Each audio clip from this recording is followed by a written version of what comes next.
இந்த காலை வேளையிலும் எனக்கு அருமையான தேவனுடைய பிள்ளைகளே, எங்களுடைய வாழ்க்கையில துதியின் ஆவி இருக்கிறதா அல்லது ஒரு கலக்கத்தின் கவலையின் ஆவி இருக்கிறதா என்பதை குறித்து கர்த்தருடைய வார்த்தையிலிருந்து நான் உங்களோடு பேச விரும்புகிறேன். ஆண்டவருடைய பிள்ளைகள் துதியின் ஆவியினால நடத்தப்படுகிறார்களா அல்லது ஒடுக்கத்தின் ஆவியினால, கலக்கத்தின் ஆவியினால, கவலையின் ஆவியினால நடத்தப்படுகிறார்கள் என்பதை குறித்து பரிசுத்த ஆவியானவர் என்னோடும் உங்களோடும் பேசுவாராக. அல்லேலூயா. ஆண்டவருடைய விருப்பம் என்னவென்று சொன்னால், நாங்கள் ஒவ்வொருவரும் துதிக்கிறவர்களாக, ஆராதிக்கிறவர்களாக, தேவனுடைய பரிசுத்த ஆவியோடு வாழ்கிறவர்களாக நாங்கள் இருக்க வேண்டும் என்பதுதான் தேவனுடைய சித்தமாக இருக்கிறது. ஆனாலும் இன்றைக்கு நம்முடைய வாழ்க்கையிலே பலவிதமான பாரங்கள், கவலைகள், கண்ணீர்கள், வேதனைகள் வந்து ஒடுக்கத்தின் ஆவியாக நம்முடைய ஆவியை ஒடுக்கி ஒரு கவலைக்கு நேராக, ஒரு துன்பத்திற்கு நேராக எங்களை நடத்தி கொண்டிருக்கிறதை நாங்கள் காணக்கூடியதாக இருக்கிறது.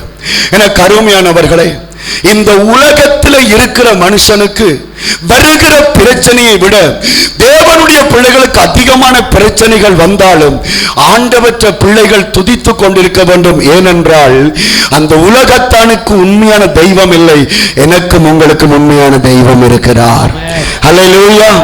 வேதம் சொல்லுகிறது, ஆண்டவரே என்று கூப்பிடும் பொழுதெல்லாம் எங்களுக்கு சமீபமாய் வருகிற எங்களுடைய ஆண்டவரை போல இந்த உலகத்தில் வேறொரு தெய்வம் இல்லை. அல்லேலூயா சொல்லுங்க. மனம் கலங்கி, மனம் சோர்ந்து தெய்வமே என்று கதரும் பொழுது எங்களுக்கு கிட்ட ஆண்டவர் வருகிறார்.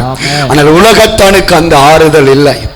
ஆனால் இன்றைக்கு தேவனை அறிந்திருக்கிறோம், கர்த்தருக்குள்ளாக மறுபடியும் பிறந்து ஞானஸ்தானங்களை பெற்று இன்றைக்கு திருப்பந்திலும் கலந்து கொள்ள போகிறோம்.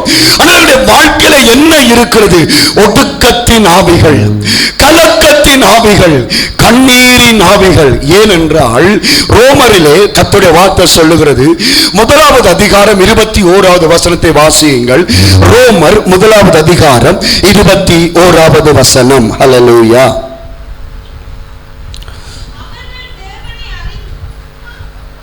அவர்கள் தேவனை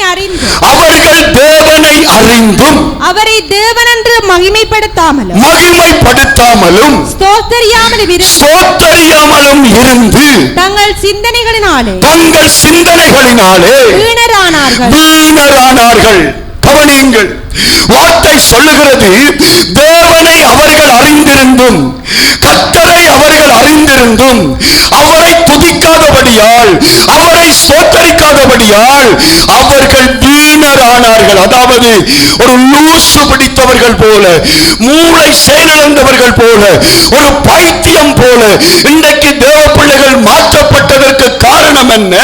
கர்த்தரை ஸ்தோத்தரிக்காமல், கர்த்தரை துதிக்காமல் தங்களுடைய பிரச்சனைகளை, தங்களுடைய கவலைகளை பெரிசாய் எடுத்தபடியால் இன்றைக்கு ஒவ்வொருவரும் நடை பிணங்களாக வாழ்ந்து கொண்டிருக்கிறார்கள்.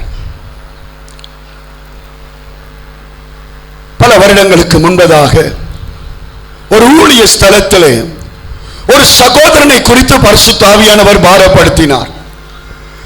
அந்த சகோதரனை முன்பதாக அழைத்து ஆவியானவர் அவருக்கு வரப்போகிற பாடுகளை சொன்னபடியால் அதை சொல்ல வேண்டும் என்று கர்த்தர் என்னை அழுத்தி அனுமதி கொடுத்தபடியால் எல்லாருக்கும் முன்னாலே அவர் படப்போகிற பாடுகள், அவர் சந்திக்க போகிற பிரச்சனைகளை பரிசுத்த ஆவியானவற்றை உதவியோடு வெளிப்பாடு கொடுத்தேன். அவரும் அதை எதிர்பார்த்தார், இது நடக்குமா நடக்காதா என்று அவர் பார்த்து கொண்டிருந்தார். கவனியுங்கள், சில நாட்கள் கழிந்து நான் அவரை சந்தித்த பொழுது அவர் சொன்ன காரியம் என்ன? பாஸ்டர், எல்லாருக்கும் முன்னால நீங்க கூப்பிட்டு சொன்னது அத்தனையும் அப்படியே நடந்தது. என் வாழ்க்கையில தாங்க முடியாத அத்தனை பாடுகள், பிரச்சனைகள் வந்தது. ஆனால் ஏதோ நல்லது கர்த்தர் வேலைக்கு சொன்னபடியால் நான் தாங்கிக் கொண்டேன். ஆனால் இன்னொன்று சொன்னார், சொன்னபடியெல்லாம் நடந்தும் கூட இதுவரைக்கும் பாஸ்டர் என்னால வாய் திறந்து ஜபிக்கவோ துதிக்கவோ முடியவில்லை. இன்னைக்கு அருமையான தேவனுடைய பிள்ளைகளை, ஆண்டவர் சொல்லிக்க ஒரு தலை மயிராவது சித்தம் இல்லாமல் கீழே விழாதண்டு. ஆனா அன்றைக்கு எங்களுடைய வாழ்க்கையில் வருகிற பிரச்சனைகளையும் துன்பங்களையும் கஷ்டங்களையும் நாங்கள் பெருசாக பார்க்கிறபடியால் ஆண்டவரை துதிக்க முடியவில்லை, ஆண்டவரை ஸ்தோத்தரிக்க முடியவில்லை. ஆனால் ஒன்றை புரிந்து கொள்ள வேண்டும், இந்த உலகத்திலே எங்களுக்கு வருகிற அத்தனை பிரச்சனைகளை காட்டிலும் எங்களுக்குள்ளே இருக்கிற எங்கள் ஆண்டவர் பெரியவராய் பெரியவராய் பெரியவராய் அவர் எங்களோடு கூட இருக்கிறார், அவர் எங்களோடு கூட இருக்கிறார், அவர் பெரிய தேவா. ஆமென். ஆனால் இன்றைக்கு அதை உணராதவர்களாக ஒரு கலக்கத்தின் ஆவியோடு, ஒடுக்கத்தின் ஆவியோடு, ஒரு சோர்வின் ஆவியோடு இன்றைக்கு நாங்கள் வாழ்ந்து கொண்டிருக்கிறோம். முகத்தை பார்த்தாலே சொல்ல முடிகிறது, என்ன கவலையோடு இருக்கிறீங்க, என்ன பிரச்சனை இருக்கிறீங்க என்று முகத்தை பார்த்து சொல்லக்கூடிய அளவுக்கு இன்றைக்கு இந்த வாழ்க்கையில கலக்கங்கள், வேதனைகள் பெருகிவிட்டது. ஆனால் எனக்கு அருமையான தேவனுடைய பிள்ளைகளே, ஒரு ஊழியக்காரனுடைய புத்தகத்தை வாசித்தேன். அந்த உண்மை சம்பவத்தை சொல்லி செய்திக்குள்ளே போகலாம் என்று நான் இப்பொழுது உணர்த்தப்படுகிறேன். அவர் கர்த்தருக்காக ஒரு உண்மையான ஊழியத்தை எல்லாரும் கவனிங்கள். அவருக்கு ஒரு மனைவி, ஒரு பிள்ளை, 3 பேரும் ஆண்டவருக்காக, ஆண்டவரின் நாமத்துக்காக வாழ்ந்தார்கள். இப்படியாக அவங்க வாழ்கிற நாட்களிலே ஒரு ஆக்சிடென்ட், ஒரு விபத்து நடந்து அந்த இடத்திலே மனைவி மரித்து போனாள். மனைவி மரித்தது மாத்திரமல்ல, அந்த பிள்ளை கோமா நிலைமைக்கு போய்விட்டது. ஆனால் ஊழியக்காரனுக்கு ஒரு சேதமும் இல்லை, ஒரு பாதிப்பும் இல்லை. மனைவியை இழந்தார், பிள்ளையை, சுகத்தை இழந்த பிள்ளை படுக்கையாக போய்விட்டார். இவர் ஊழியத்தை எல்லாம் விட்டுவிட்டு பிள்ளையை பராமரிப்பதிலேயே நேரத்தை செலவழித்துக் கொண்டிருந்தார். காலங்கள் கடந்து போனது. ஜபத்தை மறந்தார், ஆராதனையை மறந்தார். பாடுகள், பிரச்சனைகள், என்னுடைய மனைவி, என்னுடைய பிள்ளை என்று சொல்லி எல்லாத்தையும் குறித்து யோசித்து யோசித்து மிக கலக்கமுள்ள மனுஷனாய் மாறினார். 7 வருஷம். 7வது வருஷத்திலே அவர் பிள்ளையை பராமரித்துக் கொண்டிருக்கும் பொழுது பரிசுத்த ஆவியானவர் அவரோடு தெளிவாய் பேசினாராம். மகனே, என்னை நீ துதிப்பாயா, என்னை நீ ஸ்தோத்தரிப்பாயா என்று ஆவியானவர் கேட்டாராம். அப்பொழுது இவர் சொன்னார், நான் என்னென்று உம்மை துதிப்பது, நான் ஒரு பிழையும் செய்யாமல் இருக்கும் பொழுது என்னுடைய மனைவி எடுத்தீர், என்னுடைய பிள்ளையை இன்றைக்கு உயிரற்ற புனமாக மாற்றிவிட்டீர், நான் என்ன செய்வது? ஆண்டவர் சொன்னார், மகனே, நீ என்னை துதிப்பாயாக, இந்த நிலைமைக்காக நீ என்னை நோக்கி ஸ்தோத்திரம் பண்ணு என்று சொன்னார். அவர் போராடினார். ஆனால் ஒரு கட்டத்தில் கர்த்தருக்கு கீழ்ப்படிந்து முழங்கால் படிட்டு, ஆண்டவரே நீ நல்லவரப்பா, எனக்கு நீரெல்லாம் நன்மையாய் செய்கிறீர் என்று அவர் துதிக்க ஆரம்பித்த பொழுது அவர் சொல்லுகிறார், ஒரு தண்ணீரை திறந்து விட்டா தண்ணீர் எப்படி பாயுமோ அதை போல தன்னுடைய இருதயத்திலிருந்து துதி வந்துச்சுதான். அவர் கண்ணீரோடு ஆராதித்துக் கொண்டிருந்தாராம், ஸ்தோத்திரம் பண்ணி கொண்டிருந்தாராம். அந்த நேரத்திலேயே 7 வருடங்களாக பேச்சற்று செயலற்றிருந்த பிள்ளை படுக்கையிலே எழுந்து நின்று அப்பா என்று கூப்பிடத்தக்கதான ஒரு அற்புதத்தை செய்து அந்த மகனை கர்த்தர் ஆசீர்வதித்தார். என் சகோதரனே, என் சகோதரியே, எல்லா பிரச்சனைகள், எல்லா பாடுகள், எல்லா உபத்திரவங்களுக்கு பின்னாலே ஆண்டவர் தன்னுடைய வல்லமையை வெளிப்படுத்த வல்லவராயிருக்கிறார், தன்னுடைய நாமத்தை மகிமைப்படுத்த வல்லவராயிருக்கிறார். ஆனால் நீ சுமக்க தேவையில்லை, நீ கவலைப்பட தேவையில்லை. ஐயோ எனக்குத்தான் பிரச்சனை, ஐயோ எனக்குத்தான் கவலை, ஐயோ எனக்குத்தான் கண்ணீர் என்று நீ கண்ணீர் விடக்கூடாது. ஆண்டவரை ஸ்தோத்திரம் பண்ணி கொண்டிருக்கும் பொழுது தேவனுடைய பிரசன்னமும், தேவனுடைய கிருபையும், தேவனுடைய ஆறுதலும் உன்னை நிரப்பிக் கொண்டே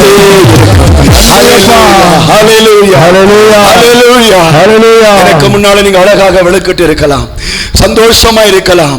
ஆனா நீங்கள் போகிற பாதை கர்த்தருக்கும் உங்களுக்கு தான் தெரியும். உங்களுக்கு முன்னால நிக்கிற என்னுடைய பாடுகளை நீங்கள் அறிய மாட்டீர்கள். இனி வர போகிற நாட்கள் நான் சந்திக்க போறது அறிய மாட்டீர்கள். ஆனால் என் தெய்வம் அறிந்திருக்கிறார். இதுவரைக்கும் நாங்கள் நிற்பதென்றால் கர்த்தரை துதித்து துதித்து தான் நாங்கள் இதுவரைக்கும் ஜீவனோடு, சுகத்தோடு, பலத்தோடு கரங்களை அசைத்து என்ன நடந்தாலும் நன்றி ஐயா, யார் கைவிட்டாலும்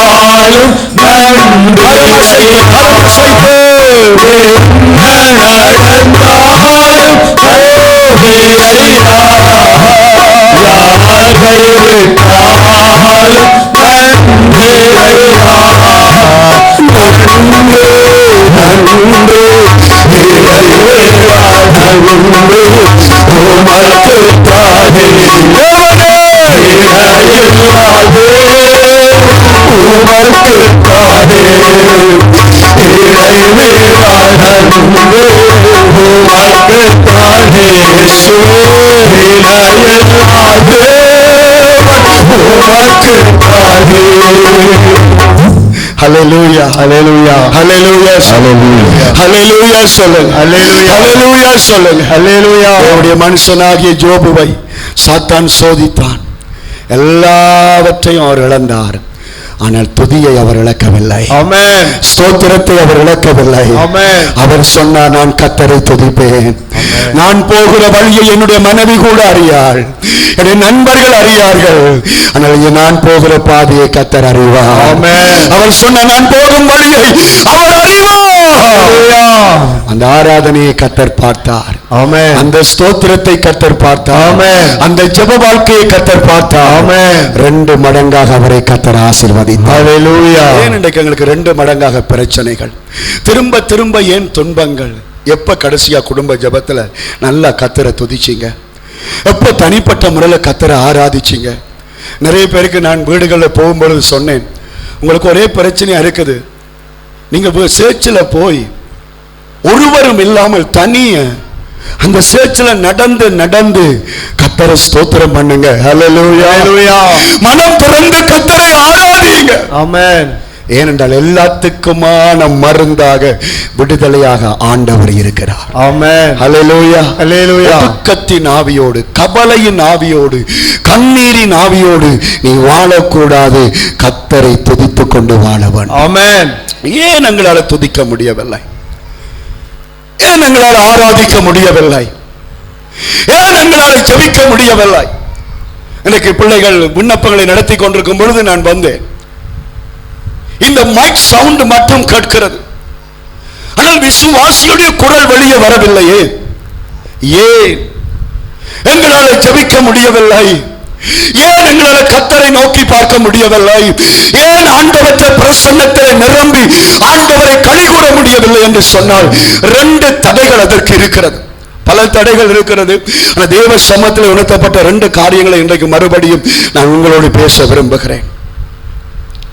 முதலாவது, எனக்கு அருமையானவர்களே, மனுஷ அன்புக்கு நாங்கள் கட்டுப்பட்டால் எங்களால் கர்த்தரை துதிக்க முடியாது. ஆமென். ஆமென் சொல்லுங்க.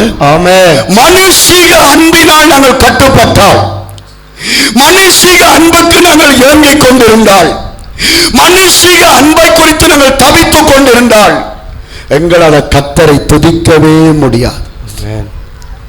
கர்த்தர் எங்களை உறவுகளோட, சொந்த பந்தங்களோட தான் படைத்திருக்கிறார், அதுல மாற்றம் இல்லை. ஆனால் முதலாவது ஒரே ஒரு உறவு, கர்த்தராகிய இயேசு கிறிஸ்து. ஆமென். ஆமென் சொல்லுங்க. ஹல்லேலூயா. எல்லாரும் சொல்லுவார்கள், கோயில்ல இருப்பதெல்லாம் தெய்வங்கள் இல்லை, என் தாய் தான் எனக்கு தெய்வம் என்று சொல்லி. அது சொல்லுவதற்கு நல்லது. ஆனால் தெய்வத்தின் உறவை தாயின் உறவோடு ஒப்பிட முடியாது. ஆமென். எல்லா உறவையும் விட மேலான உறவு தெய்வத்தின் உறவு. ஹல்லேலூயா. இயேசுவின் உறவு, எங்களை படைத்த கடவுளுடைய உறவு. ஆமென்.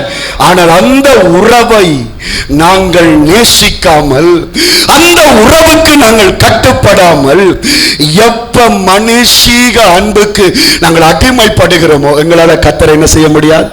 துதிக்க முடியாது. தாயை இழந்த பிள்ளைகள்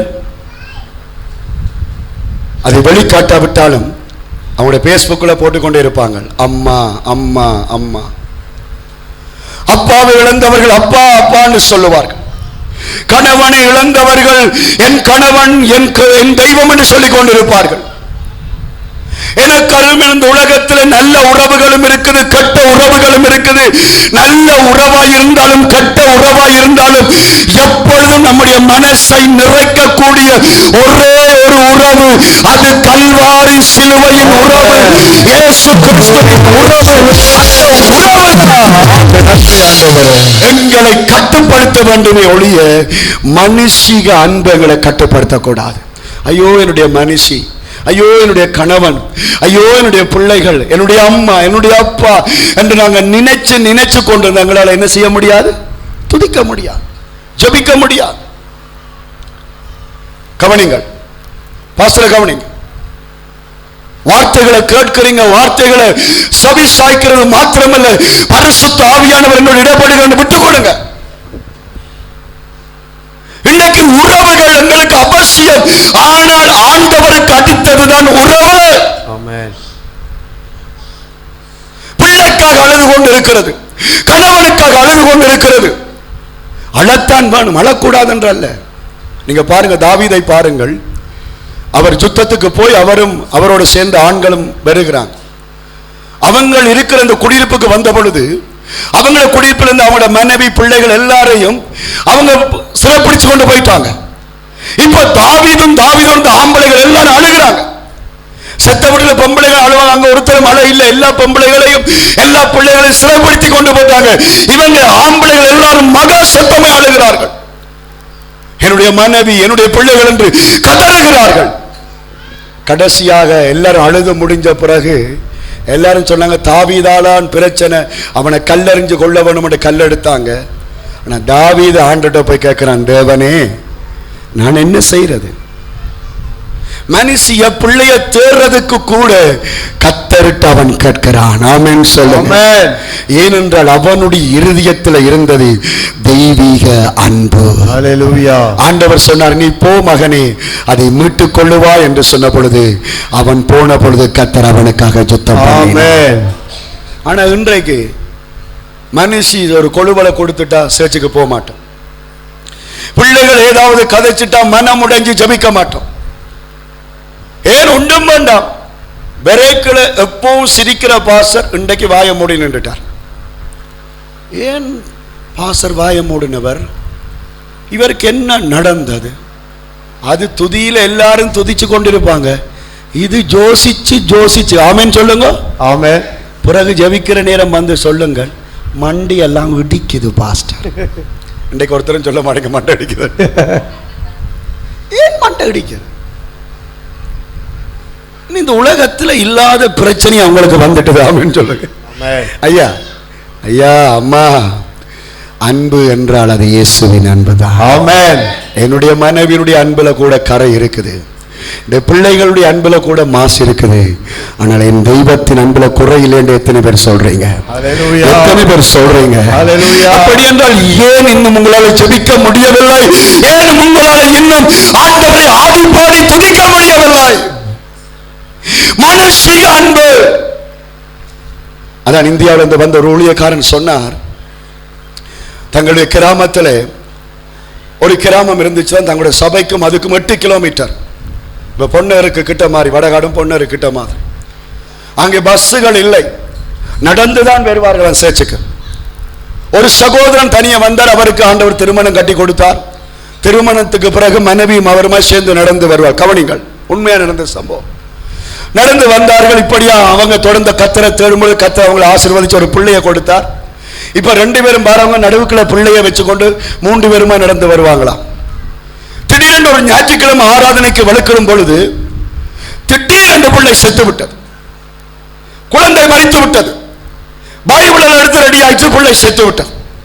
எல்லாம் வடிவா செக் பண்ணி நாங்க பிள்ளை மரித்து விட்டது.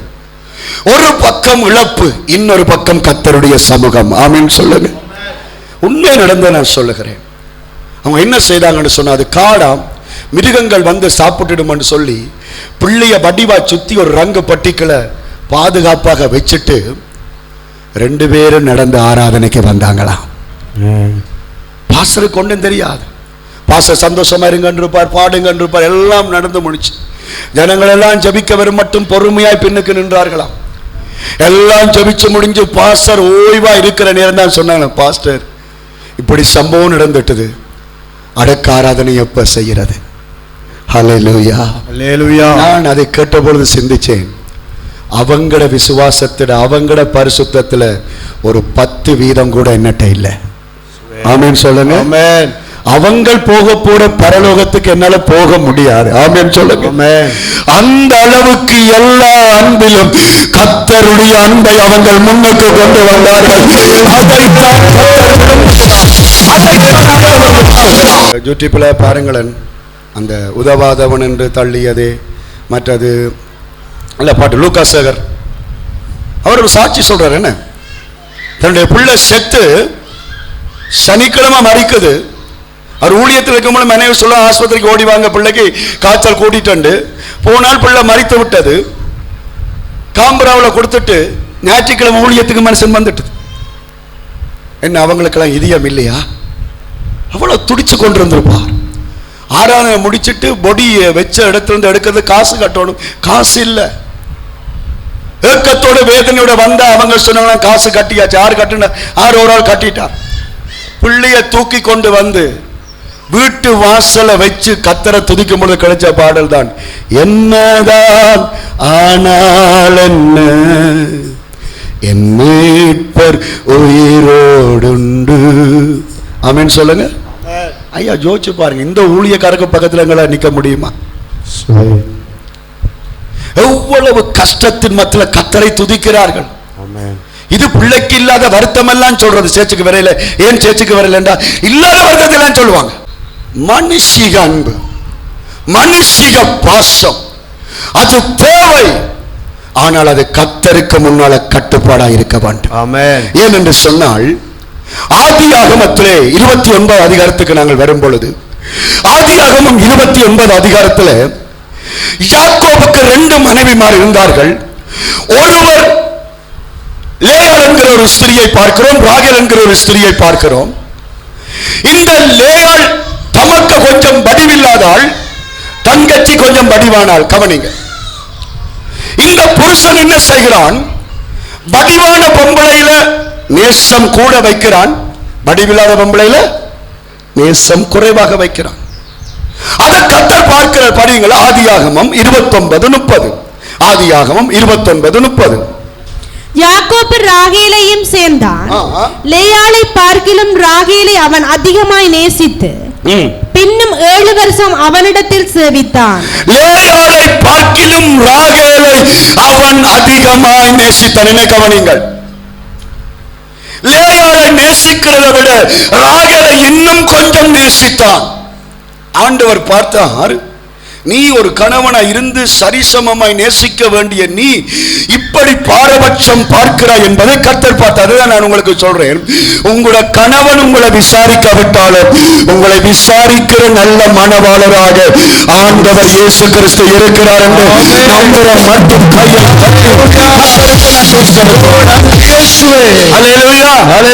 எங்கட கதை என்ன சொல்லுங்க ஐயா. யார் கேட்கிறாங்களோ கேட்கலையோ, ஆண்டவர் எங்களை விசாரிக்கிறார். ஆமென். ஆண்டவர் எங்களை கண்ணோக்கி பார்க்கிறார். இரவு உனக்கு சாப்பாடு தராமல் கணவன் சாப்பிட்டுட்டு படுத்திருக்கலாம், நீ அழுது கொண்டிருக்கலாம், கர்த்தர் அந்த அழுகையை பார்க்கிறார். ஆமென். உன்னை ஒடுக்குகிற ஒடுக்கத்தை கர்த்தர் அறிவார். வார்த்தையால உன்னை போட்டு துளைக்கிற துளைப்புகளை கர்த்தர் அறிவார். ஆமென். ஆண்டவர் பார்த்தால் லேயாள் அற்பமா எண்ணப்படுகிறார் என்று பார்த்து அடுத்த வசனம் சொல்லுகிறது. அடுத்த வசனம் படியுங்கள். லேயாள் அற்பமாய் எண்ணப்பட்டாள் என்று கர்த்தர் கண்டு அவள் கற்பம் தரிக்கும்படி செய்தார். ராகேலோ மெலடியாய் இருந்தார். அல்லேலூயா. கரங்களை தட்டி கர்த்தருக்கு நன்றி செலுத்துங்க. ஆமென்.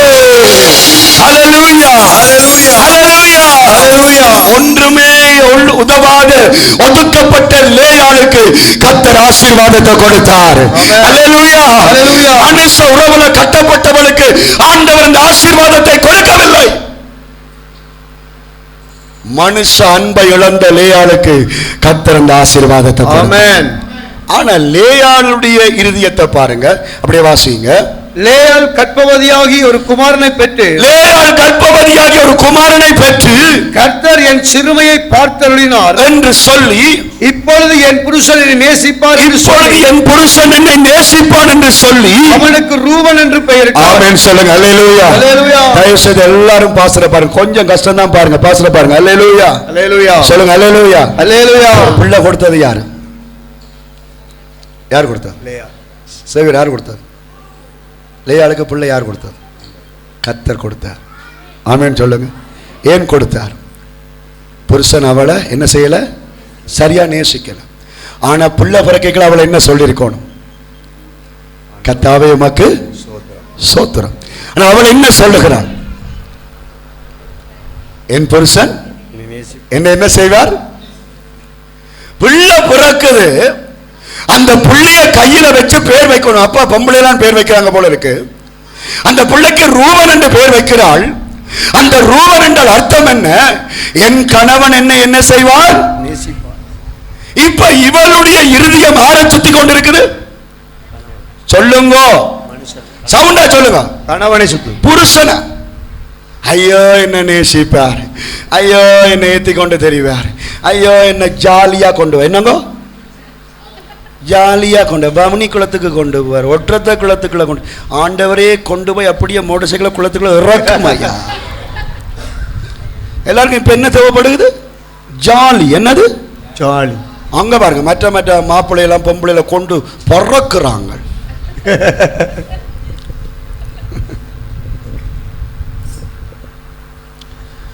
அவருடைய இருதயம் திருப்திப்படவில்லை. ஐயோ என்னுடைய கணவனை. இரண்டாவது அடுத்த வசனம் படிங்க. அடுத்த வசனம். மறுபடியும் அவள் கர்ப்பவதியாகி மறுபடியும் ஆண்டவர் அவளை ஆசீர்வதிக்கிறார். ஒரு குமாரனை பெற்று குமாரனை பெறுகிறாள். நான் அற்பமாய் எண்ணப்பட்டதை கர்த்தர் கேட்டேன் என்று சொல்லி இவனையும் எனக்கு தந்தார் என்று சொல்லி அவனுக்கு சிமியோன் என்று பெயரிட்டார். சிமியோன் என்று பெயரிட்டாள். பின்னும் அவள் கர்ப்பவதியாகி ஒரு குமாரனை பெற்று என் புருஷனுக்கு மூன்றாம் குமாரனை என் புருஷனுக்கு 3 பிள்ளைகளை பெற்றபடியினால் இப்பொழுது என்னோடு சேர்ந்திருப்பார் என்று சொல்லி அவனுக்கு லேவி என்று பெயர். அல்லேலூயா. கையெழுத்து சொல்லுங்க. அல்லேலூயா. அல்லேலூயா. எத்தனை பிள்ளை பிறக்குது? 3 பிள்ளை. 3 பிள்ளை. ஒரு பிள்ளைக்கு 1 வருஷம் வச்சுக்கொள்ளுங்க. 2 வருஷமோ 3 வருஷம் 1 வருஷம் வச்சால் இந்த 3 வருஷமும் லேயாளுடைய அன்பெல்லாம் கணவனை சுற்றியே இருந்தது. உண்மையா ஒரு மனைவிக்கு கணவன் தான் உலகம், ஒரு கணவனுக்கு மனைவி தான் உலகம். ஆனால் அதையும் தாண்டிய ஒரு உலகம் கர்த்தர் இயேசு கிறிஸ்துவின் அன்பு நிறைந்த அந்த உலகம் என்று நம்புறவங்க கையை தட்டி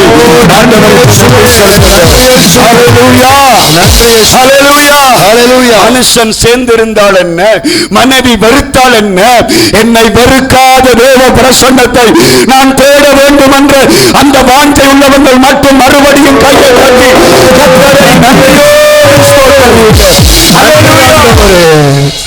இந்த 3வது குழந்தை பிறந்த பிறகு அவளுடைய யோசனை கணவனை பற்றி, கணவனுடைய அன்பை பற்றி, கணவனுடைய பாசத்தை பற்றியே சுற்றி கொண்டிருந்தது. 4வது ஒரு கிருபையை கர்த்தர் கொடுக்கிறார். அடுத்த வசனத்தை படியுங்க. நிவேசி படியுங்க. மறுபடியும் நீ படிடலாம். மறுபடி பெற்றாள். ஓ அங்க புருஷன் எதுவும் பெருகுதோ? ஓய் புருஷன் எதுவும் பெருகுதோ?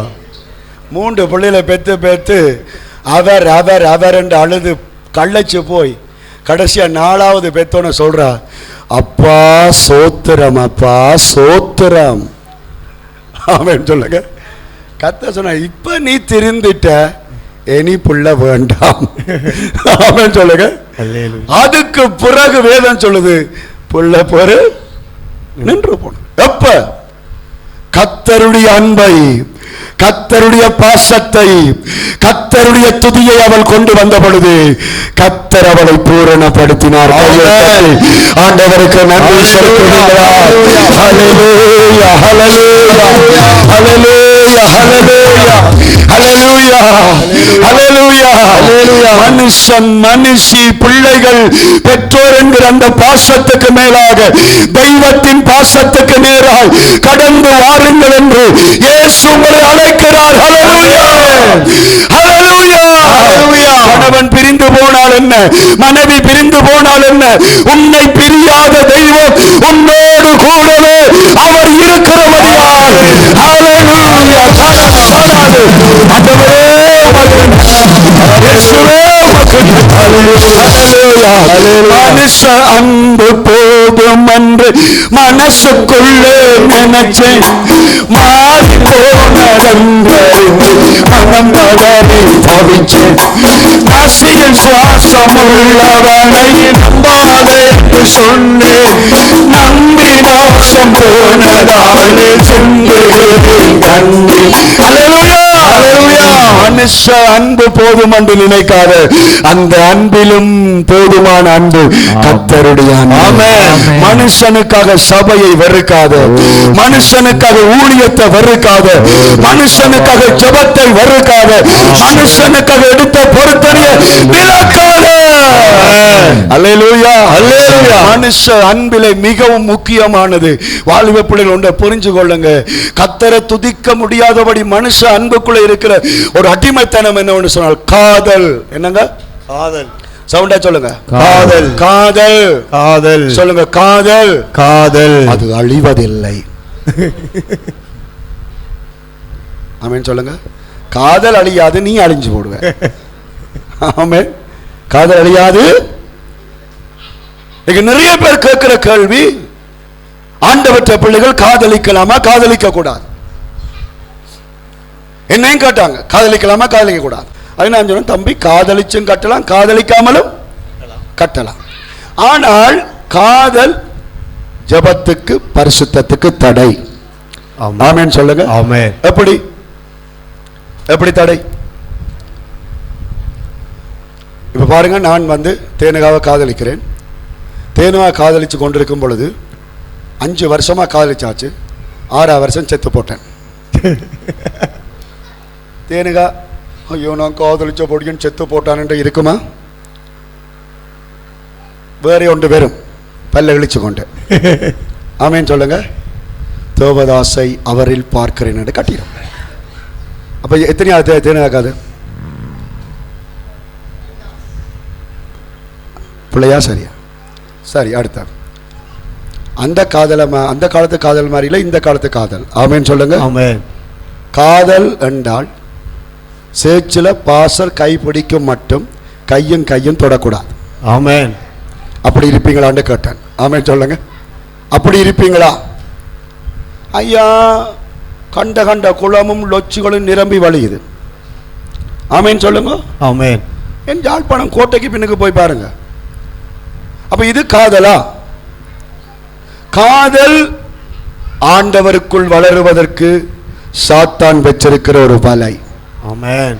இந்த இடத்துல தேவ பிள்ளைகள், நீங்கள் காதலுக்குள் விழுந்தால் நான் நம்ப மாட்டேன், நீங்க பரிசுத்தமா இருக்கிறீர்கள் என்பதை என்னால் என்ன செய்ய முடியாது? நம்ப முடியாது. ஏனென்று சொன்னால் அந்த அன்பு, அந்த பாசம் ஆண்டவரோடு இருக்கிற உறவை தடை பண்ணும். நியாயாதிபதிகள் 16வது அதிகாரம் 16வது வசனத்தை வாசியுங்கள். நியாயாதிபதிகள் 16:16. இப்படி அவனை தினம் தினம் வார்த்தைகளினாலே நெருக்கி, இப்படி அவளை தினம் தினம் வார்த்தைகளினாலே நெருக்கி அலட்டிக் கொண்டிருந்தபடியினால் சாகத்தக்கதாய் அவன் ஆத்துமா மிகவும் விசனப்பட்டது. கையெழுத்து சொல்லுங்க. அல்லேலூயா, அல்லேலூயா. கையெழுத்து சொல்லுங்க. அல்லேலூயா. சொல்லுங்க. சிம்சோன் சொன்ன சவுண்ட காணல. சிம்சோன் சிங்கத்தை கிழிச்சான், பட்டணத்து கதவை தூக்கினான், காதலிட்ட மாட்டிக்கொண்டான். அல்லேலூயா, அல்லேலூயா. கடைசியா காதல் என்ன வருகிறது? அலட்டல் வருகிறது. என்ன வருகிறது? அலட்டல். காதல் வந்தால் என்ன வரும்? சொல்லுங்க. தயவு செய்து சொல்லுங்க. பெரிய புனிதமான ஆட்கள் மாதிரி நிக்காதீங்க. சொல்லுங்க. அலட்டல். அதுவும் அந்த சிம்சோனுக்கே அலட்டல் வந்து இப்ப பயங்கர அலட்டல். என்ன குளிச்சிட்டீங்களா? என்ன சோப்பு போட்ட நீங்க? துதிக்க இயலாது, ஆராதிக்க முடியாது, ஜெபம் பண்ண முடியாது, அசுத்தமான கதை. அது உங்களுக்கு பாசம் போல தெரியும்.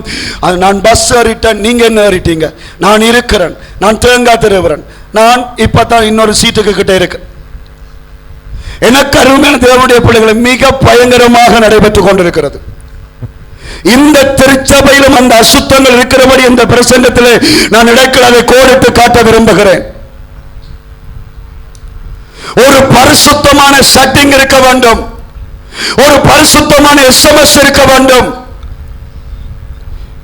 வாலிப பிள்ளைகள் கண்ட ஆட்களுக்கெல்லாம் SMS பண்ணக்கூடாது.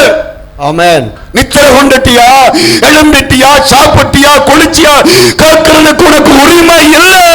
ஆமென். ஒரு போதகரா இருந்து நாங்களே சில வேளை சாப்பிட்டீங்களா குடிச்சு கேட்க பயப்படுவோம்.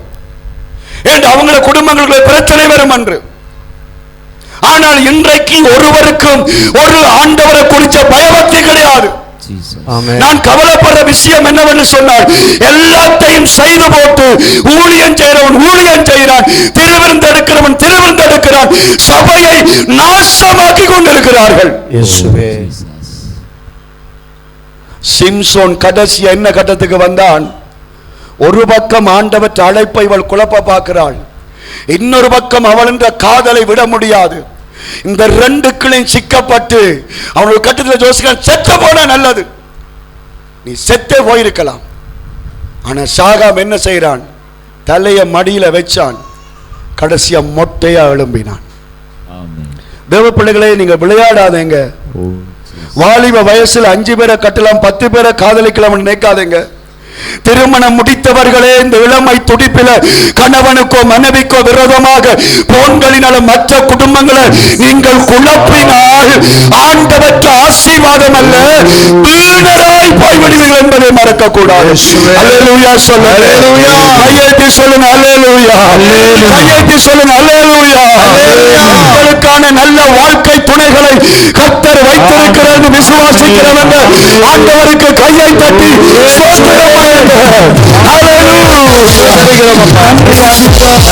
நன்றி ஆண்டவரே, நன்றி ஆண்டவரே, நன்றி ஆண்டவரே. திரும்ப திரும்ப தேவ சமூகத்திலிருந்து சொல்லுகிறேன், வாலிபத்தை கெடுக்க வேண்டாம். வாலிப பிள்ளைகளை யாராவது ஊழியக்காரர் இருந்தாலும் சரி, உங்களுக்கு தேவையான SMS வருகிறதா, அந்த ஊழியக்காரோட கதைக்கவே கூடாது. ஆமென், ஆமென் சொல்லுங்க. ஊழியக்காரனே கிடையாது, ஊழியக்காரன் வேஷம் போட்ட ஓனா என்பதை மறக்க கூடாது. ஆமென் சொல்லுங்க. ஆடுகள் எல்லாம் ஆடுகள் அல்ல, ஓனாய் தோல் போட்ட ஆடுகளும் உண்டு என்பதை நீங்கள் மறக்க.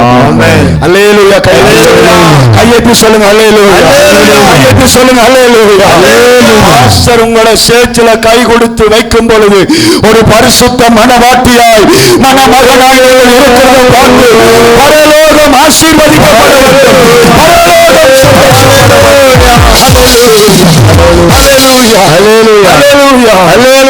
காதலிச்சான், கடைசியாக அவன் கேவலப்பட்டு கண் பிடுங்கப்பட்டு விலங்கு போடப்பட்டு மாவரைச்சு கொண்டிருந்தான் என்பதை நாங்கள் வேதத்தில் வாசிக்கிறோம். ஆமென். நீங்களும் இப்படி செய்து கொண்டிருக்கலாம்.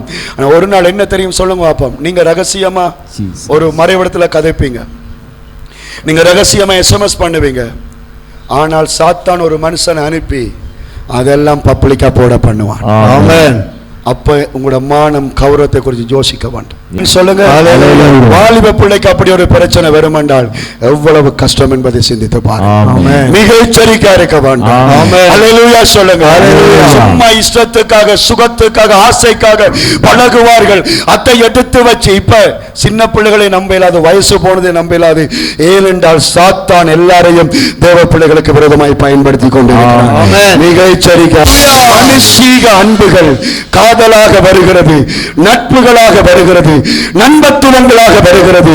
ஆண்டவற்ற பிள்ளைகள் நண்பர்களை அல்ல, கர்த்தரையே நேசிக்க அழைக்கிறார்கள். ஆபத்து காலத்துல சிநேகிதன்கிட்ட போகிறதை விட நண்பன்கிட்ட போகிறது நல்ல என்று வார்த்தை சொல்லுது. ஆனாலும் இந்த காலத்துல நண்பர்களை நம்ப முடியாதபடியான் வேலை சொல்லுது. நண்பனை சிநேகிக்க, சிநேகிதனை விசுவாசிக்க வேண்டாம். ஏனென்றால் நண்பர்கள் புட்டிகளிலும் வரிகளிலும் அசுத்தங்களிலும் தேவ பிள்ளைகள் நடத்தி கொண்டிருக்கிற இந்த காலத்திலே ஆண்டவற்ற பிள்ளைகளை எச்சரிக்கையா இருக்க வேண்டும். அல்லேலூயா, அல்லேலூயா. மொழிகள் 13:20 வாசிப்போம்.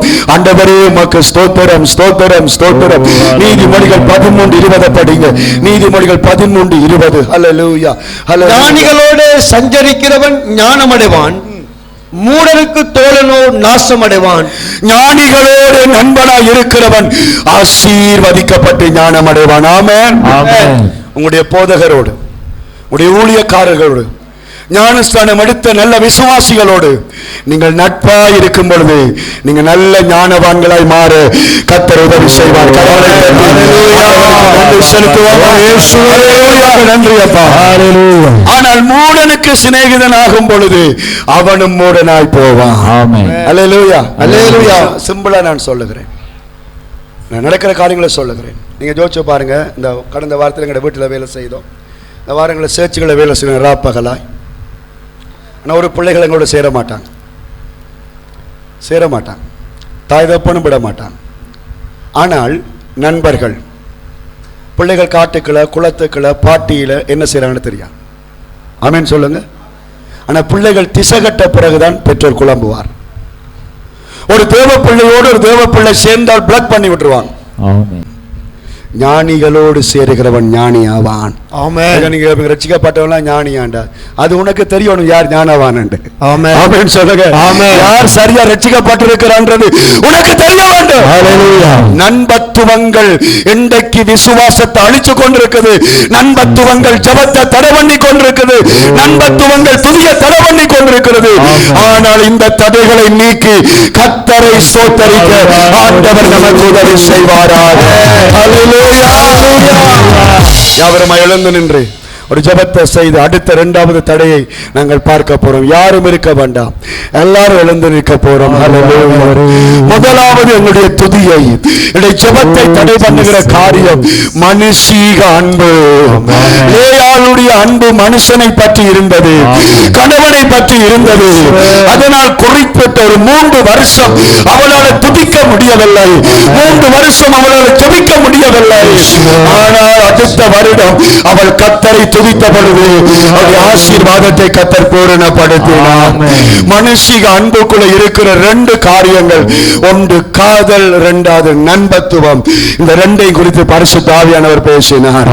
காதலுக்கு அடிமைப்பட வேண்டாம், நண்பனுக்கு அடிமைப்பட வேண்டாம், கர்த்தருக்கு அடிமையாக இருங்கள். உங்களுக்கு ஒரு நண்பனும் இல்லாவிட்டாலும் பிரச்சனை இல்லை, ஆண்டவர் உங்களுக்கு நல்ல சிநேகிதராக சொல்லுங்க. ஆண்டவர் உங்களுக்கு நல்ல குடி வரிகளை கொண்டு வருகிற நண்பர்கள், தூஷணங்கள் பேசுகிற நண்பர்கள், 2-3 பொம்பளையோடு கதைக்கிற நண்பர்கள், 2-3 படிகளோடு கதைக்கிற நண்பர்கள் எங்களுக்கு நண்பர்களாக இருக்கக்கூடாது. அவங்களோடு நாங்கள் சேரக்கூடாது. தமிழில சொல்லுவாங்க, நாயோடு சேர்ந்த கண்டும் என்னவோ சாப்பிடும். என கருமையானவர்களே, எங்களை கர்த்தர் கன்று குட்டிகளாக வைத்திருக்கிறார். கன்று குட்டிகளாக கர்த்தர் வைத்திருக்கிறார். திருமணம் முடித்த குடும்பமா இருக்கிறீங்க, உங்களோட வீட்டுக்கு வாங்க ஒரு ஆள் பிள்ளையா, அந்த ஆளை பிளக் பண்ணுங்க. ஆமென் சொல்லுங்க. அந்த ஆளை தடை பண்ணுங்க. வீட்டையே குழப்பி போடுவான். அல்லேலூயா. விசேஷமா ஸ்திரீகள் கவனமா இருக்க வேண்டும். அல்லேலூயா. எலிசா பிள்ளை இல்லாத அந்த சூனேமியோட வீட்டுக்கு வந்து போவான். அவன் வீட்டுக்கு வந்து போகும் பொழுது அந்த பெம்பளை அந்த ஊழியக்காரனை கவனித்தாள். கவனிச்சுட்டு ஒரு கட்டத்தில் போய் புருஷன்கிட்ட சொல்லுகிறாள், எங்கட வீட்டுக்கு வந்து போகிறவர் தேவனுடைய மனுஷன். அவருக்கு ஒரு ரூமும், அவருக்கு ஒரு கட்டிலும், அவருக்கு ஒரு விளக்கம் கொடுங்க. அந்த அளவுக்கு எலிசாவை அவள் எடை போட்டாள். அதனால் அவருடைய வாழ்க்கையில ஆசீர்வாதம். ஊழியக்காரங்கள் தான் சரியான ஆளா பிள்ளையான ஆளா கண்டுபிடிக்க வேணும். ஆமென் சொல்லுங்க. பார்வையை வச்சு கண்டுபிடிக்க வேணும், வார்த்தையை வச்சு கண்டுபிடிக்க வேணும், செயற்பாடுகளை வச்சு கண்டுபிடிக்க வேணும். சமாதானம் இல்லையா அவருக்கு சொல்லணும், பாஸ்டர் நீங்க வரக்கூடாது. ஆமென் சொல்லுங்க. சமாதானம் இல்லையா வரக்கூடாது. வச்சுட்டு நீங்க அவங்க என்ன செய்ய மனசுக்குள்ள குழம்பி கொண்டு ஜெபிக்காம இருக்கக்கூடாது. எங்களுடைய ஜெப வாழ்க்கையை தடுக்கிற எதுவும் நேரடியாகவும் வரக்கூடாது, மறைமுகமாகவும் வரக்கூடாது. உங்களை விட்டு போன உறவுகளுக்காக நன்றி செலுத்துங்க. உங்களை ஏமாத்தின உறவுகளுக்காக நன்றி செலுத்துங்க. உங்களை கைவிட்ட உறவுகளுக்காக நன்றி செலுத்துங்க. இப்பொழுது ஒரு நன்றி செலுத்தும் நேரத்துக்குள்ளாய் போக போகிறோம். ஆமென் சொல்லுங்க. அல்லேலூயா. 7 வருஷமாய் ஜெபிக்காம இருந்த இந்த ஊழியக்காரன் ஜெபிச்சது போல இன்னைக்கு ஒரு உண்மையான ஒரு துதியை நீங்க செய்ய போறீங்க. ஒரு 1 அல்லது 2 நிமிஷம் இருக்கிற பிள்ளைகள் எல்லாம் 2 கரங்களை அசைச்சு, ஊழியக்காரங்களை 2 கரங்களை அசைச்சு, யாரையும் தீமையான கண்களோடு பார்க்க கூடாது. பெண்கள் கை உயர்த்தும் பொழுது ஊழியக்காரங்களும் கண்ணை மூடி இருக்கிறபடியால் உங்களுக்கு பிரச்சனை இல்லை. எல்லாரும் கண்களை மூடி கரங்களை அசைத்து, ஆண்கள் பெண்களை பார்க்க கூடாது, பெண்கள் ஆண்களை பார்க்க கூடாது. ஆண்டவரே உமக்கு ஸ்தோத்திரம். உங்களை நீங்க செக் பண்ணுங்க. உங்களால ஜெபிக்க முடியுதா, துதிக்க முடியாது செக் பண்ணி ஒரு 2 நிமிஷம் கர்த்தரோடு வந்து சேருங்க பார்க்கலாம். இப்ப துதிங்க. நன்றி ஆவியானவரே, பரிசுத்தாவியானவரே, பரிசுத்த தெய்வமே, செய்த எல்லா நன்மைகளுக்காக நன்றி. ஆண்டவரே, மகிமையான தேவனே, உமக்கு நன்றி. உம்மை ஆராதிக்கிறோம் ஆண்டவரே, உம்மை ஸ்தோத்திரிக்கிறோம் ஆண்டவரே. பரலோகத்தின் தெய்வமே, உம்மை ஆராதிக்கிறோம். பரலோகத்தின் கிருபையுள்ளவரே, உம்மை ஆராதிக்கிறோம். நீர் எங்களுக்காக சிலுவையில் அடிக்கப்பட்ட அந்த தியாகத்துக்காக நன்றி ஆண்டவரே. நீர் எங்களுக்காக ஆண்டவரே சிலுவையிலே ஆண்டவரே ரத்தம் சிந்தினபடியால் உமக்கு நன்றி. ஆவியானவரே, பரலோகத்தின் தெய்வமே, உமக்கு நன்றி. ஆண்டவரே, உமக்கு கோடான கோடி ஸ்தோத்திரம். தெய்வத்தின் தெய்வமே, உமக்கு நன்றி ஆண்டவரே. உம்முடைய கிருபையால் எங்களை தேற்றுகிறவர்களாக நன்றி. உம்முடைய கிருபையினால் எங்களை வழிநடத்துகிறவர்களாக நன்றி. ஆண்டவரே, எல்லா தட்டுகளையும் எங்கள் வாழ்க்கையில மாற்றுகிறவர்களாக நன்றி. எல்லாமே பார்த்து கொள்வி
கவலைப்படாதிருங்கள். மனுஷ அன்புக்கு அடிமையாக வேண்டாம். தெய்வீக அன்பு உங்களை நிரப்பட்டும். தெய்வீக பிரசன்னம் உங்களை நிரப்பட்டும். மனுஷர்கள் தங்களுடைய பாசத்தினால் உங்களை ஒரு முட்டாளாய் மாற்ற விடாதீங்க. மனுஷனுடைய அன்பினால் நீங்கள் குழம்பி போக விடாதீங்க. எந்த அன்பு இல்லாமல் போனாலும் கர்த்தருடைய அன்பு உங்களுக்கு கிடைக்கும். நன்றி அப்பா. அல்லேலூயா, அல்லேலூயா. என்னை கவனிங்கள். ஆமென், ஆமென். கொஞ்சம் கஷ்டம்தான், ஆனால் காமத்தில் அம்மன் இருங்கள். நில்லுங்க, இப்ப நில்லுங்க. ஒரு சகோதரி, அவர் ரட்சிக்கப்பட்டிருந்தார், கணவன் ரட்சிக்கப்படலை. ஆனால் திடீரென்று அவன் சபைக்கு வரவழைக்கிட்டான். சபைக்கு வந்தால் 3 மாசத்துல ஹார்ட் அட்டாக்ல மரித்து விட்டான். ஆகையினாலே எல்லாரும் திட்டுனாங்க, நீ சேர்ச்சுக்கு போனபடியா தான் உடைய புருஷன் செத்துட்டான், சேர்ச்சுக்கு போனபடியா புருஷன் செத்துட்டான் அப்படி சொன்னபடியால் அவள் சேர்ச்சையும் வீட்டை விட்டு வெளியே போறதில்ல, சாப்பிட்றதில்ல, மெலிந்து எலும்பும் தோளுமானாள். கிறிஸ்மஸ் வந்துச்சுது. கிறிஸ்மஸில் அவர் எப்பவுமாம் போய் கிறிஸ்மஸுக்கு போகிற வழக்கம். ஆக இந்த கிறிஸ்மஸ் நாள் வந்த உடனே அவளுக்கு மனசில் ஆட்கள் காண்றதுக்கு முன்னுக்காவது விட்டிய அப்புறமா போய் சேர்ச்சுக்கு போயிட்டு வருவோம்னு சொல்லி தன்னுடைய பிள்ளையும் கூட்டி கொண்டு வந்து சேர்ச்சில் வந்து யாரும் இல்லாத நேரத்தில் பிள்ளைய வாசலை விட்டுட்டு 6 மந்தா சொல்லன்னு சொல்லிட்டு முழங்கால் படிட்டு பலிபடுத்த அழுது ஜெபம் அதெல்லாம் ஜெபம் பண்ணின பிறகு கண்ணீரை துடைத்து ஆண்டவருடைய சமூகத்தை விட்டு அவள் போனாள். போகும்பொழுது பிள்ளை அப்படியே அங்கே கட்டிடமாக நிற்கிற மாதிரி அந்த இடத்துல நின்று பார்த்து கொண்டிருக்கு. அந்த பிள்ளை பார்க்கும் பொழுது அந்த மகளை ஒரு அன்பான முகம் கொண்ட ஒரு வயது போன ஒரு உருவத்திலே ஒரு தகப்பன் கையை பிடித்து கொண்டு வருவதை அந்த பிள்ளை பார்த்தது. அந்த மகளுக்கு அது தெரியாது. அந்த மகள் வாசல்ல போய் பிள்ளைய தொட்டோடனே அவர் கையை விட்டுட்டு திரும்ப சேர்ச்சுக்குள்ள வார மாதிரி. அப்ப அந்த பிள்ளை கேட்டுச்சுதான், அம்மா உங்களோட யாரம்மா உங்களை கொண்டு வந்து விட்டுட்டு திரும்ப உள்ளுக்கு போனோம்? அப்ப கிட்ட யாரும் இல்லையப்பா. அந்த பிள்ளை சொல்லி, இல்லையம்மா, வெள்ளைய ஆள், நல்ல வயசான ஆள், ஒரு அப்பா ஒரு தாத்தா மாதிரி ஒரு வெள்ளை உடுப்போட உங்களை கையை பிடிச்சிட்டு இதில் விட்டுட்டு போறாருன்னு சொல்லி. அப்பதான் அந்த பிள்ளை கண்டு கொண்டாள், என் ஆண்டவர் என்னை கைவிடவில்லை. ஆமென். என் ஆண்டவர் என்னை கைவிடவில்லை. சகோதரங்களே, சகோதரிகளே, இன்னைக்கு நீங்க தீராத பலவீனங்களோடு இருக்கலாம், தீராத துன்பங்களோடு இருக்கலாம். ஆனால் இயேசு உங்களை கண்ணோக்கி பார்த்து கொண்டிருக்கிறார். அவர் நிச்சயமா உங்களை ஆசீர்வதிப்பார். அவர் கேட்கிறதெல்லாம் கவலைப்படாமல் என்னை துதிப்பாயாக. ஆமென். நீங்களும் ஒரு 2 பேருக்கு சொல்லுங்க, கவலைப்படாமல் ஆண்டவரை துதியுங்க. 2 பேருக்கு சொல்லிட்டு இருங்க, ஆண்டவரை 2 பேருக்கு சொல்லிட்டு இருங்க. கவலைப்படாதீங்க, ஆண்டவரை துதியுங்க. கவலைப்படாதீங்க, ஆண்டவரை துதியுங்க. 2 பேருக்கு சொன்னா இருங்க. 2 பேருக்கு சொல்லாட்டி இருக்காதுங்க. தயவு செய்து 2 பேருக்கு சொல்லாட்டி இருக்காதுங்க. ஆம், பிறவு சொல்ல பிறவு சுதாட காலத்தான் தட்டுறான் சொன்னியா? ஆமென். அடுத்தது, ஆண்டவரை நாங்கள் துதிப்பதற்கு இருக்கிற 2வது தடை. முதலாவது மனுஷ அன்பு, 2வது ஆண்டவருடைய சமூகத்தை நாங்கள் தேடுவதற்கு இருக்கிற பெரிய தடை மனச்சலிப்பு, மன சோர்வுகள், அதரியங்கள். ரட்சிக்கப்படும் பொழுது எங்களுக்கு எவ்வளவு வாஞ்சைகள் இருக்கும் பாருங்க. இந்த லேயாளம்மா அவர் இப்பதான் புதுசு, கொஞ்சம் துள்ளி கொண்டான் இருப்பார். இப்ப வேலைக்கு போன இடத்துலயும் சேர்ச்சுக்கு தடையண்டபடியா வேலையை விட்டுட்டு வந்திருக்கிறது போல இருக்குது. இப்ப என்னது புதுசு. ஆனா கொஞ்சம் போக போக என்ன வரும் மனசுல? சலிப்பு. பாஸ்டர் அடிக்கடி கதைப்பார், இப்ப கதைக்கிறார் இல்ல, ஆண்டவற்ற காரியங்கள் எல்லாம் பழகின பிறகு எங்களுக்கு என்ன வரும்? சலிப்பு. அந்த சலிப்பு வந்த பிறகு எங்களால் என்ன செய்ய முடியாது? துதிக்க முடியாது. அதான் ஆண்டவர் சொல்லுகிறார், ஏசாயா 43 21 22. ஏசாயா 43 21 22 வாசியுங்கள். 43 21 22. இந்த ஜனத்தை எனக்கென்று ஏற்படுத்தினேன், இந்த ஜனத்தை எனக்கென்று ஏற்படுத்தினேன், இவர்கள் என் துதியை சொல்லி வருவார்கள், இவர்கள் என் துதியை சொல்லி வருவார்கள். ஆனாலும் யாக்கோபே, நீ என்னை நோக்கி கூப்பிடவில்லை, நீ என்னை நோக்கி கூப்பிடவில்லை. இஸ்ரவேலே, என்னை குறித்து மனம் சலித்து போனாய். கையெழுத்து சொல்லுங்க. அல்லேலூயா. ஆண்டவர் சொல்லுகிறார், என் பிள்ளையே, என்னை துதிக்கும்படியாகத்தான் நான் உன்னை இந்த சபைக்கு அழைத்திருக்கிறேன். சொல்லுங்க அல்லேலூயா. சொல்லுங்க அல்லேலூயா. இந்த வடகாடு சபைக்கு அழைக்கப்பட்டவர்கள் கர்த்தரை துதிக்கும்படி அழைக்கப்பட்டவர்கள். அல்லேலூயா. நேரத்தை பார்க்காமல், காலத்தை பார்க்காமல், சூழ்நிலைகளை பார்க்காமல் கர்த்தரை துதிப்பதற்காக அழைக்கப்பட்ட தேவஜனங்கள் கையை தட்டி கர்த்தரை துதிப்பீர்களா? கையை தட்டி கர்த்தரை துதிப்பீர்களா? கர்த்தர் என்னையும் உன்னையும் அழைத்தது கர்த்தரை துதிப்பதற்கு. ஆனா இன்றைக்கு ஆண்டவர் சொல்றார், நீ துதிக்க முடியாம இருக்கிறதுக்கு காரணம் என்னவென்றால், என்ன குறித்து மனம் செலுத்து போனாய், என்ன குறித்து நீ சோர்ந்து போனாய். இன்னைக்கு நிறைய பேர் ஏன் நான் ரட்சிக்கப்பட்டேன், ரட்சிக்கப்பட முன்பதும் எனக்கு பிரச்சனை தான், ரட்சிக்கப்பட்ட பிறகும் பிரச்சனை தான், சபைக்கு போக முன்னுக்கும் துன்பம் தான், சபைக்கு போட பிற்பாடும் துன்பம் தான் என்று இன்னைக்கு ஆண்டவரை குறித்த சஞ்சலங்கள், வேதனைகள். அதனால எங்களால் என்ன செய்ய முடியவில்லை? துதிக்க முடியவில்லை, ஆராதிக்க முடியவில்லை. ஏதோ ஒப்புக்கு ஜபிக்கிறோம், ஏதோ ஒப்புக்கு ஸ்தோத்தரிக்கிறோம், ஆனால் உள்ளத்தை உருக்கி எங்களால் கடவுளை தேட முடியாத காரணம் மனம் சோர்ந்து போய்விட்டது.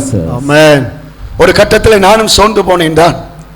ஊழியத்தை செய்து எண்ணத்தை கண்டது, ஊழியர்களை வளர்த்தி எண்ணத்தை கண்டது, எல்லாம் மாயை என்று யோசித்தேன். மனச்சலிப்பு வந்தது. ஒரு சகோதரனுக்கு சொன்னேன், இனிமேல் எந்த ஊழியக்காரனுக்கும் புத்தி சொல்வதும் இல்லை, யாரையும் வளர்ப்பதும் இல்லை. தேவன் சொன்னார், நீ சோர்ந்து போனால் உன் பலன் குறைவுள்ளது. ஆமென். அல்லேலூயா சொல்ல. அல்லேலூயா. ஒரு நாளும் மனம் சலிக்க கூடாது. ஆமென். ஒரு நாளும் மனம் சோர்ந்து போக கூடாது. ஒரு தகப்பனார் சொன்னார், பாஸ்டர் எத்தனையோ பேருக்கெல்லாம் என்னத்துக்கெல்லாம் ஜபிக்கிறீங்க, எனக்கு ஜபிங்க பாஸ்டர். என்னத்துக்கப்பா? நான் சாகும்படி ஜெபம் பண்ணுங்க. என்னால வாழ முடியவில்லை, சாகும்படி ஜெபம் பண்ணுங்க. இன்னைக்கு மனம் திறந்து சொன்ன எல்லாரும் அப்படித்தான் சொல்லுவோம். இருக்க முடியல பாஸ்டர், நிம்மதி இல்ல பாஸ்டர், எங்களால் ஒன்றுமே செய்ய முடியல, செத்து போனால் நல்லது. ஏன் தேவ பிள்ளைகள் இன்றைக்கு அந்த அளவுக்கு சலித்து போகிறார்கள்? முதலாவது காரணம், மனம் சலிக்க முதலாவது காரணம் என்ன தெரியுமா? ஆண்டவர் ஜெபத்தை கேட்கிறார் இல்ல. நாங்க ஜெபிக்கிற ஜெபங்களுக்கெல்லாம் பதில் வருகிறதில்லை. அது எங்களுக்கு இருக்க பிரச்சனை. முன்பெல்லாம் ஜெபிக்க ஜெபிக்க உடனே பதில் வந்துச்சு, இப்ப ஜெபிக்க ஜெபிக்க பதில் வருகிறதில்லையே. ஆனா ஆண்டவர் லூக்கா 18:1 என்ன சொல்றார்? லூக்கா 18:1 படிங்க. லூக்கா 18:1. லூக்கா 18:1. சோர்ந்து போகாமல் எப்பொழுதும் ஜெபம் பண்ண வேண்டும். ஆமென் சொல்லுங்க. நீ சோர்ந்து போக கூடாது. நிச்சயமாக முடிவுண்டு, உன் நம்பிக்கை வீண் போகாது என்று ஆண்டவர் வார்த்தை சொல்லுகிறது. பரிசுத்த ஆவியானவரே, பரிசுத்த ஆவியானவரே உமக்கு நன்றி. என் தேவ பிள்ளையே, உன்னுடைய ஜெபங்கள் கேட்கப்பட்டே ஆகும். ஆமென். உன்னுடைய உபவாசங்கள் அங்கீகரிக்கப்பட்டே ஆகும். நீ தேவ சமூகத்தில் விட்ட கண்ணீர் ஒரு நாளும் வீணாய் போகாது என்று இந்த மத்தியான வேளையிலே தேவன் தன்னுடைய பிள்ளையின் மூலமாக உன்னோடு பேசுகிறபடியால் கையை தட்டி அந்த தெய்வத்திற்கு நன்றி செலுத்துகிறேன். நன்றி ஆண்டவரே. நான் ஜெபிக்கிறது கேட்கப்படவில்லையே, நான் ஜெபிக்கிறது நடக்கவில்லையே, நான் ஜெபிக்கிறது எனக்கு வாய்க்கதில்லை என்று கவலைப்படாதே. ஜெபத்தை விடாதே, மனம் சலித்து போகாதே. ஆண்டவர் நிச்சயமாய் பதில் கொடுப்பார். ஆண்டவர் நிச்சயமாய் பதில் கொடுப்பார் என்று நான் நினைக்கிறேன். இந்த 200க்கு கிட்ட வர போறீங்க, 3 பேர் தான் கையை ஏத்துனீங்க. ஆமென் சொல்லுங்க. ஆண்டவர் நிச்சயம் பதில் கொடுப்பார். நம்புறீங்களா? நம்புறீங்களா? ஆமென். நம்புறீங்களா? ஆமென். நம்புறீங்களா? ஆமென். அப்படின்னா நீங்க ஜெபிப்பீங்க, அப்படின்னா நீங்க துதிப்பீங்க. கர்த்தர் உங்களுக்கு அற்புதத்தை செய்வார். கர்த்தர் உங்களுக்கு அற்புதத்தை செய்வார். இயேசு உங்களுக்கு அற்புதத்தை செய்வார். இயேசு உங்களுக்கு அற்புதத்தை செய்வார். இயேசு உங்களுக்கு அற்புதத்தை செய்வார். இயேசு உங்களுக்கு அற்புதத்தை செய்வார். இயேசு உங்களுக்கு அற்புதத்தை செய்வார். இயேசு உங்களுக்கு அற்புதத்தை செய்வார்.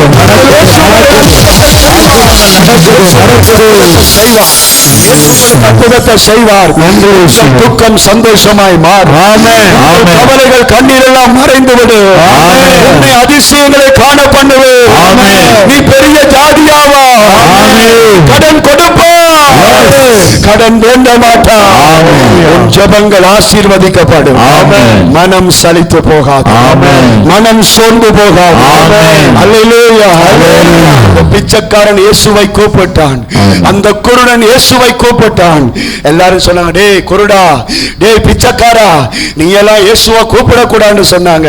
அவங்க எந்த அளவுக்கு தடுத்தாங்களோ அந்த அளவுக்கு அவன் அதிகமாய் இயேசுவே குமாரனே இறங்கும் என்று முன்பிலும் உரத்த சத்தமாய் கூப்பிட்டான். அல்லேலூயா. கூப்பிடுறான் கூப்பிடுறான் கூப்பிடுறான். ஒரு கட்டத்திலே ஆண்டவர் சொல்லுகிறார், வா ஹல்லேலூயா, வா ஹல்லேலூயா, வா ஹல்லேலூயா. யார் அவனை தூஷித்தால் அவங்க சொன்னாங்க, அடே உன்னை கூப்பிடுறார் வாடா என்று சொன்னாங்க. தட்டி கத்தருக்கு நன்றி, தட்டி கத்தருக்கு நன்றி இயேசு ராஜா. நிச்சயமாக கந்தசாமி ஐயா உங்களுடைய ஜெபத்தை கத்தர் கேட்பார். ஆமென். பிறகு உங்களுடைய ஜெபத்தை ஆண்டவருக்கு ஆமென் சொல்லுங்க. ஆண்டவருடைய விண்ணப்பத்துக்கு பதில் கொடுப்பார். சொந்து போகாமல் ஜெபம் பண்ணுங்க. சொந்து போகாமல் ஜெபம் பண்ணுங்க. மனதில் சலிப்பு வேண்டாம். அல்லேலூயா. இழந்திருக்கிறீங்களா? எல்லாம் கர்த்தர் மடங்காக கொடுப்பார். அல்லேலூயா. அல்லேலூயா. நேரம் கவலைப்படாத. ஆமென். ஆமென். கவலைப்படாத. கர்த்தர் இருக்கிறார். ஆசீர்வதிப்பார். ஆண்டவருடைய பிள்ளைகள் ஒரு நாள் நினைக்க கூடாது, ஆண்டவர் என்ன கைவிட்டுட்டார், ஆண்டவர் என்ன மறந்துட்டார். ஆண்டவர்களை கைவிடுற தேவன், ஆண்டவர்களை மறக்கிற தெய்வம். கடைசி வசனம் ஓசியா 11:8. ஓசியா 11:8 கடைசியா வாசிச்சு எழுப்பி நின்று ஆராதனைக்குள்ளாய் போக போறோம். அல்லேலூயா. எப்ராயிமே, நான் உன்னை எப்படி கைவிடுவேன்? இஸ்ரவேலே, நான் உன்னை எப்படி ஒப்பு கொடுப்பேன்? அல்லேலூயா சொல்லுங்க. அல்லேலூயா. அது எப்ராயிம் இஸ்ரவேல் என்றது நீங்க. ஆண்டவர் சொல்றார், என் பிள்ளையே நான் உன்னை எப்படி மறப்பேன்? ஆமென் சொல்லுங்க. கையெத்தி சொல்லுங்க. கையெத்தி சொல்லுங்க. அல்லேலூயா. ஆண்டவர் சொல்றார், நான் உன்னை மறக்க மாட்டேன். ஆமென். நான் உன்னை மறக்க மாட்டேன். ஆமென். என்னால உன்னை மறக்கவே முடியாது என்று கர்த்தர் சொல்றார். ஆமென். அதுக்கு அடுத்த பகுதி நல்ல ஒரு பகுதி படிங்க. நான் உன்னை எப்படி ஆத்மாவை போலாக்குவேன், உன்னை எப்படி செபேமே போல வைப்பேன். என் இருதயம் எனக்குள் குழம்புகிறது. ஆண்டவர் சொல்லுகிறார், என்னுடைய இருதயம் எனக்குள்ள குழம்புகிறது. பாருங்க, ஆண்டவர் எவ்வளவு அன்பு வச்சிருக்கிறார். ஆமென். எவ்வளவு பாசம் வச்சிருக்கிறார். அவர் சொல்ற, நீ செய்யற காரியத்துக்கு தண்டனை தான் கொடுக்க வேணும், ஆனாலும் உன்னை கைவிடாதபடி என்னுடைய இருதயம் குழம்புகிறது. அல்லேலூயா. பகுதி சொல்லுது, என்னுடைய பரிதாபங்கள் பொங்குகிறது. அப்படி என்றால் என்னுடைய நெஞ்சு துடிக்கிறது. நான் உன்னை நேசிக்கிறேன், நான் உன்னை நேசிக்கிறேன், நான் உன்னை கைவிடவில்லை, நான் உன்னை மறக்கவில்லை. இந்த மத்தியான நேரத்தில் ஆண்டவர் அன்பின் கைத்தை உண்மையில வீசுகிறார். அன்பின் கைத்தை உண்மையில வீசி உன்னை அழைக்கிறார். மனம் சலித்து போகாத, கர்த்தர் என்னை கைவிட்டு விட்டார் என்று சொல்லாத, நான் உன்னை அழைக்கிறேன். எழுந்து நிற்போமா தேவ சமூகத்திலே. அல்லேலூயா. இயேசு நம்மை அழைக்கிறார். இயேசு நம்மை அழைக்கிறார். இயேசு நம்மை அழைக்கிறார்.